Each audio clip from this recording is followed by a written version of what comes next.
Hey everyone, it's Michael. I hope you're doing well today, and I have a video here to talk about a Rockstar game that's the first entry in a series I loved when I was a teenager. And a kid, too. Mainly a teenager. This game came out in the year 2000. It is the original Midnight Club, and it's also called Midnight Club Street Racing. Again, made by Rockstar, and I think as far as I can tell, this is the first real racing game they ever released. Not like GTA, where it's kind of similar to that, but not really. It's so different. This is open world, I think even before like Need for Speed did it with Underground 2, and apparently made it the most popular. I still haven't played that, but point is, I think this is one of the first ones to ever do the whole open world thing.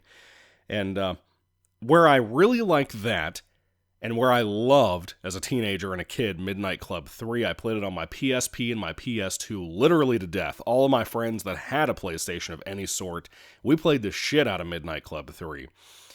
We had motorcycles we'd play together with the PSP, digital connector thing where they would, where you could play games together. My point is, we loved those games to death.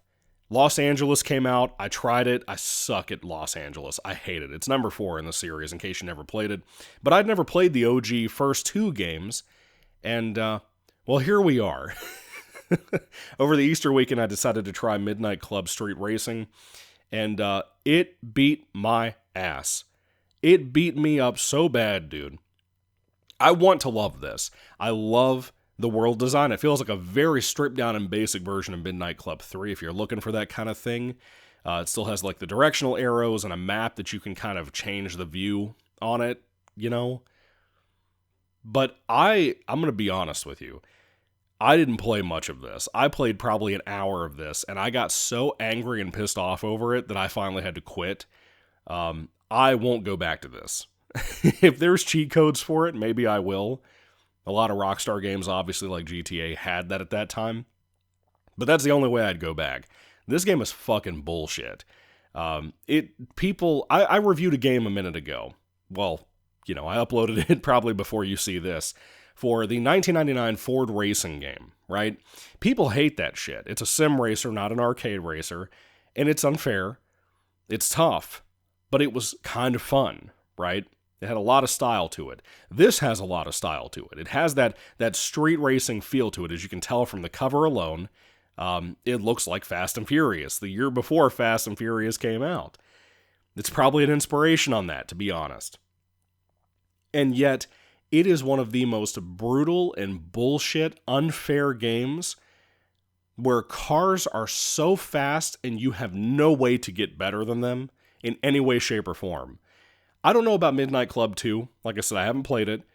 I think that was the game when they began to use licensed cars. In this game, they don't do that. So you have a little bit of crash physics, not like where your car will decimate itself into a wall, but like if you hit something, you're going to get a damaged vehicle, not a scratch.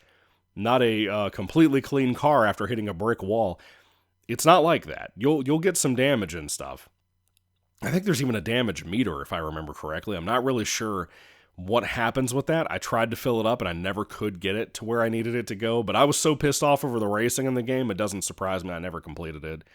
I won maybe 2 races out of all the shit I did in here, because it has kind of a story, but not really. You start off as a taxi cab driver, and I did some of the other modes, by the way, too. They're also ridiculously impossible unless you're just doing the free roam, which is a cool feature in here. I had a good time exploring the city I drove around in. I don't know if there's multiple cities like there was in Midnight Club 3. I don't know. But here I just played around in the one that I had, and again, it feels like a very nice, stripped-down version of Midnight Club 3's areas and cities. Very nice for the year 2000, my personal opinion. The soundtrack is fine, I guess you could say. The sound effects are fine, okay. But it's about racing. You're a taxi cab driver at first. You get into the street racing after you win a really nice kind of El Camino-looking car from another guy. Or an Oldsmobile or something. I don't know what to call it. But that's like the only car I liked in the game. There's also a truck you can pick at one point. And it's fine, I'm not using names because these aren't licensed cars, like I said. But how the fuck is a truck faster than a car? There's just no way. Not that this has to play by real logic. It is an arcade racer. But if you've never played Midnight Club before, you probably don't know that it's not the typical, like, streets are closed off, like walls built around areas where you can't go out of bounds of where you're racing at. It's not like that. It kind of incorporates a little bit of free roam into a racing game so that you may possibly find shortcuts to get around everybody a little bit faster. And sometimes you had that here. I loved this one particular map where at the end of it, and I found this on the street before I even got to this game, this part of the game when I was doing just the free roam stuff. There's one area that you can just drive into, and I know this was in Midnight Club 3 as well, where you can just drive into this area and crash your car through some glass windows. It's like the only part of the map that has that, as far as I know. But that was awesome. I really, really cool. That was a fun, satisfying thing to do with your car. But when you're actually racing, right, the big problem with the whole free roam thing, and this used to set me off on Midnight Club 3, as good as I was back in the day with that game, I don't think I could beat it now, because it was so intense and so over the top, and you had to memorize tracks, just like you do here, to really not wreck your car. Trees are a lot wider than you realize they'll be, because you can cut through grass and stuff sometimes to try to, get caught up. But if you fuck up one time, you're done. In this game, Midnight Club 3, you may be able to save yourself here and there. This game, hell no. You fuck up one time, you're donezo. You're not going to catch up. You're not going to win that race. You may not even get anything but last place in the game. It is ridiculously unfair, and it's not because I'm going into this game with expectations, it's because it's fucking unfair, period. I don't think there's any customization aside from picking the color of your car when you select a car. And like I said, you can kind of change them around. You can get a taxi cab or different things like that. And that part's fine for what it is. I don't need a ton of customization as long as the gameplay is fun. The problem is the gameplay here could be fun if the game was fair and not insanely difficult.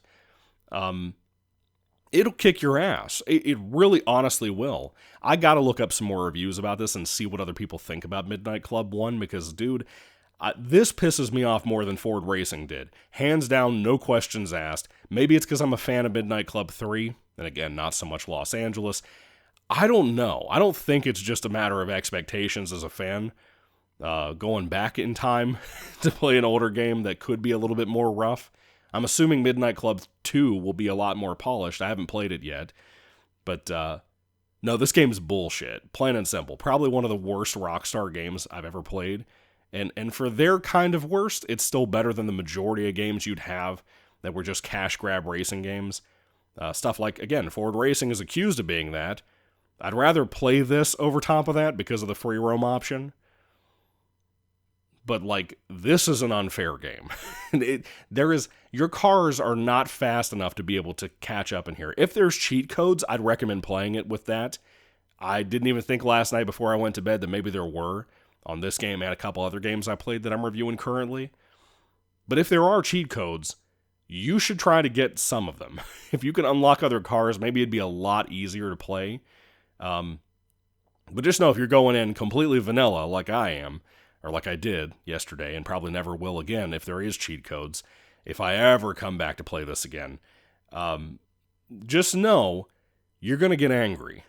And I would pay a lot of money to see people react to this game. Maybe I'll go look up some playthroughs or something, because, dude, this game is not as awesome as its cover.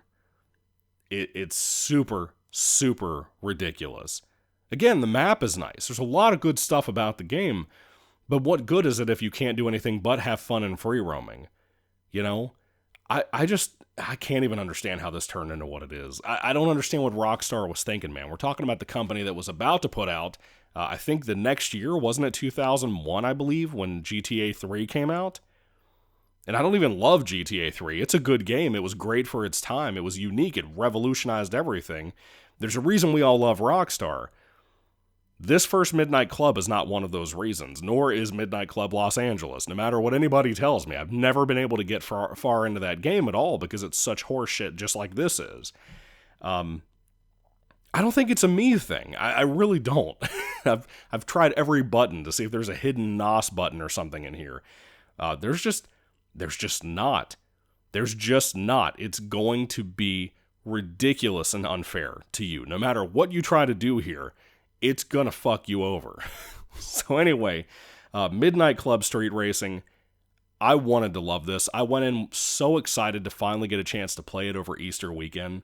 And like I said, I barely made it over an hour.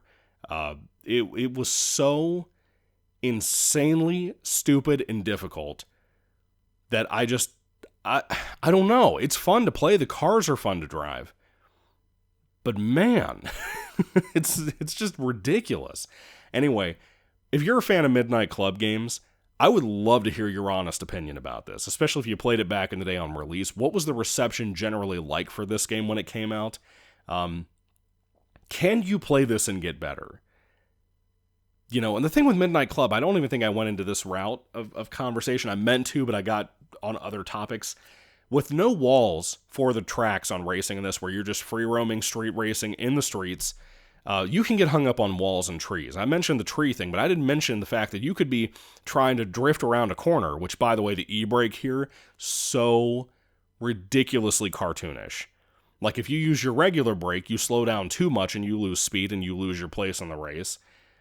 Especially on the capture the flag mode that I did play. But if you use your e-brake, your car does not simply, turn into a drifting performance. It literally almost turns entirely around, and more than likely you're going to lose control of the car. It's way cartoonish as a racing game. Not that there's anything wrong with that if it's fair, and if everybody else is a little fucking slower than they are here. But no, you're dealing with fucking F1 drivers in a street racing game. Pro drivers or something. But no, you can get hung up on walls and stuff if you turn the wrong corner and you're a little too close. If you're pickle, oh my God.